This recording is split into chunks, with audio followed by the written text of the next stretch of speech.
Welcome back to the channel, guys. It's the commander of the Cosmic Armada, Wolf Nara here, back to bring you another discussion for Rikudou. As stated before, Rikudou is going to be like the filler between the fluff of the channel, you know what I'm saying? So today we're going to be talking about the importance of the Mesehaya fight versus Riku. Gang, gang. Who really a factor? I done grew up as a bastard, step out the womb into a disaster. Designing drugs and guns on my city after, pray for the lackers. Cause it only get worse and they try to blame it on the rappers, label with factors. My rappy told me sign an affidavit, like my life and my family ain't matter. Do you know how I feel to get served to the corner on the platter? That shit happened. My fellas soon like the months in the womb that your mama went through never happened. Seeing another lady, your baby was cute every summer, that shit like a pattern. Welcome back to the channel, guys. It's the leader of the Cosmic Armada, Wolf Nara here, back to bring you another discussion type video today. As you can see with the background, we're going to be talking about Rikudou, specifically the Mesehaya versus Riku Azami fight. And so, before the fight, for the first time ever, Mesehaya actually looks at Riku, and Riku has this internal thought that makes him feel that this is the first time he actually ever was seen by a classmate and felt like a student. And so typically his school life is just them basically how could I put this, negating his existence because of what happened to him in his past. So they regard him as a murderer. Basically what happened in his past was after his father was found dead, and they seen Riku pretty much throwing punches at his father and hitting his father as a punching bag, which we will probably discuss at a later date in regards to the introduction or the history of Riku. And so after that, he gets pretty much sent to foster care, in which his mother picks him up. So his mother is a junkie, nigga. That bitch is a junkie, nigga. Like, nigga, her boyfriend shooting up heroin, nigga. And she comes in like, yeah, I need my fix. And he's like, holds the heroin up, like, what you gonna do for this fix? You feel me? Nigga, she sucking dick for fishes. Nigga, hey, nigga, it get real. It get real to Riku though, but pretty much, she's a junkie, nigga. That's like pretty much the hindsight of it, and she's gonna do whatever it takes to get her fixed. So let's leave that to the imagination. So now, after he kills the Yakuza member back in his past, he pretty much hits him with a right straight to the chin, makes his brain shake up. Then he falls on the ground, and then Riku pretty much bashes his head in with a metal or glass ashtray. The material is not really specified, but it's basically an ashtray. And so since then, you know, rumors spread around wherever school he went to. So he went to school with all the other foster kids, in which now rumors spread around that he's a murderer. So people constantly neglect him. They don't really speak with him. They go past him. And so when his opponent actually looks at him for the first time, even though he's a student, he looks at him, he was just like, wow, this is the first time someone has looked at me. And so that kind of brings into perspective how lonely of an existence that Riku has. Not necessarily him being a boxer, just in general. Like, he's almost, he's in high school, mid school, high school, something like that. He's basically almost out, in which they're about to kick him out the foster home. So if he was in America, the nigga damn near 18 years old right now, you feel me? So like his entire life, he has kind of been called like a worm.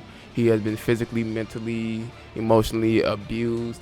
For example, when he was a kid, he got to the orphanage. It was stated that he was happy it's a dream come true that people are talking to him, talking to a worm like him. And so it kind of brings into perspective like all the things that his father was doing to him beforehand, and then how his mother situation and that situation with his mother happened, and how that kind of made him look at himself as a person and makes him feel as if he's not worth the minuscule things that we're allowed as humans, like love or compassion. He feels like the only way he's able to justify his existence is through harming others, as seen with his father reappearing in the locker room. And so that's another thing. So Tokorozawa, the Yakuza member who used to be the champion, he told Riku in the very first chapter to look at his father's dead body as feces is kind of like dripping down his father's pants leg with urine as well. He said this is how the loser looks. So so up until this point, it just pretty much reflected that he was lonely. So now I kind of let's go to the Hajime no Ippo reference, okay? So I'm not gonna lie, I thought this was gonna be like Ippo's first fight where he was super nervous, he couldn't get his rhythm right. No, this was not like Ippo's first fight. Riku didn't dominate per se, because of the mental blockage. He wants to be a boxer like Tokorozawa. He's pretty much motivated how Ippo was motivated by Takamura.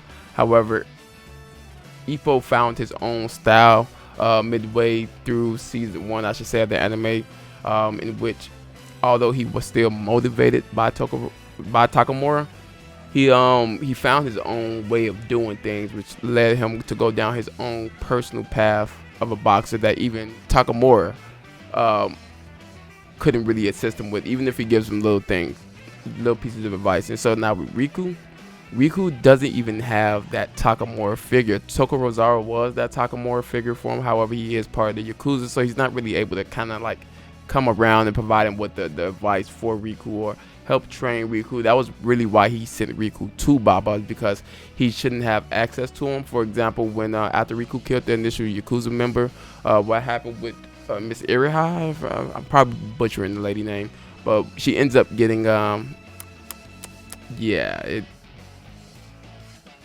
she gets wrecked, nigga. Hey, and it all happens because Riku was the one who killed the guy who hid all the drugs and the murders and the weapons and stuff. So a whole bunch of Yakuza members ends up getting locked up, which fuels the war. So Tokorozawa actually intervenes with that because, like I said, he's part of that Yakuza lifestyle. So now his lifestyle is intervening with the way he wants Riku to live.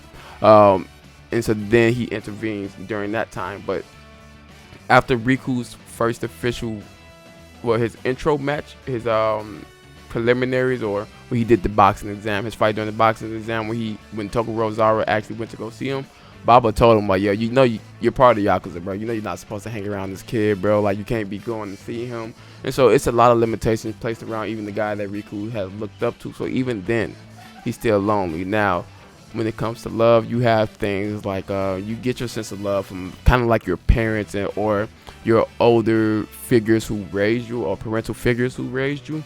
And so Riku kind of never really had that sense of love. So when someone tries to get close to him, he completely pushes them back all the way by either A, not necessarily answering their questions, staring off into space, or my personal favorite, walking off on their dumb ass. But anyway, this is Riku's pretty much first taste of the boxing world, his first sense of not necessarily being able to connect with someone, but using his fist to connect towards his goals, or using his fist to walk down the path that he believes is right for him personally. And so everything that's not, and honestly, we can kind of learn from Riku in regards to that. A lot of people kind of get distracted on their way, like depression, things like that, kind of put halts to people's plan. And so we kind of got to understand that stuff in life kind of happens. You gotta take stuff in stride. You feel me?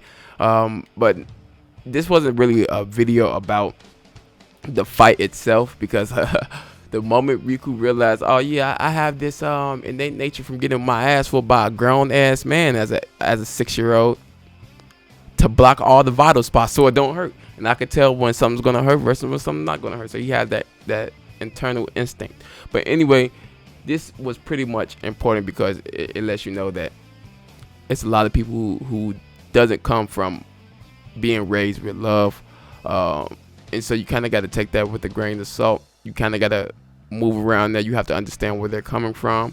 And so with this fight, his love interest, can't think of her name right now because it's been like a few days since I read it, but I do gotta react to it, you feel me? So I'm gonna have to remember her name. But she was kind of confused because she was invited by her classmate, not Riku, the other guy, Mesehaya, to come watch him fight. And so she was kind of trying to figure out, like, why do they love getting hurt so much? What is it exactly for boxing that allows them to go all out? And so for Mesehaya, he doesn't love boxing to the extent where he would put his body on the line. He just boxes to box, pretty much. Other people like Riku and the current champion, who he may fight at the Rookie King, I don't know yet, they typically put everything on the line for a short term career, which is pretty much what he says. And then you have other greats like Muhammad Ali, who put everything on the line, even though he's not part of his manga. Then you got fucking Mike Tyson, who put everything on the line, George Foreman, who put everything on the line. It's a lot of people in this profession that put everything on the line, not necessarily for entertainment, but some of them will honestly tell you that doing boxing helped them discover who they were as a man. But anyway, let me know what you guys think of this discussion. Should I do more Riku type discussions? I'm trying to do more discussion, you know what I'm saying, for the channel, you feel me? Try to do like a video a day type of thing. But anyway, it's been your boy wolph, Nara, and I'm out. They know why I'm throwing up L's. As long as I'm alive, they won't forget ya. Take me to them days when I took some gang, thinking like, damn, I remember.